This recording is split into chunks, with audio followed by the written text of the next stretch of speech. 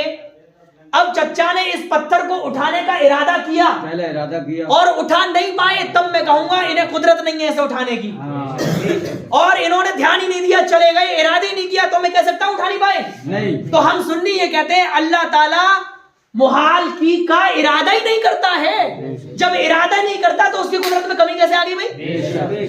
جب اس کی قدرت میں کمی کیسے آ گئی جب ارادہ نہیں کرتا؟ تو ایسے دین سے بچیے. اللہ تعالی ہم سنیوں کو سلامت رکھے اور ہمیشہ سچا دین سیکھنے کی توفیق عطا فرمائے. جب بھی اس مسئلے پہ بحث ہوتی ہے، پچھلے 150 سالوں سے وہابیوں کو ہمارے علماء کلا کھلا رہے ہیں اس مسئلے پہ. 150 سالوں سے نہ جانے کتنی کتابیں، اعلیٰ حضرت نے 3 کتابیں لکھی اس ٹاپک پہ، دھجیاں پہ کہہ کے رکھ دی. اس کے علاوہ بہت سی کتابیں لکھی گئی. کم سے کم کہ اللہ تعالیٰ کا جھوٹ بولنا بالکل محال ہے، جیسے کہ سارے عیبوں سے اللہ تعالیٰ پاک ہے. قرآن فرماتا ہے وَمَنْ أَصْدَقُ مِنَ اللَّهِ حَدِيثًا، اللہ سے زیادہ سچی بات کس کی ہو سکتی ہے؟ وَمَنْ أَصْدَقُ مِنَ اللَّهِ قِيلًا، اللہ سے زیادہ سچا اسٹیٹمنٹ کس کا ہو سکتا ہے؟ سمجھ گئے؟ اللہ تبارک و تعالیٰ ہم سب کو صحیح طور پہ دین سیکھنے کی توفیق عطا فرمائے. وآخر دعوانا ان الحمد للہ رب العالمین، والسلام علیکم ورحمۃ اللہ وبرکاتہ.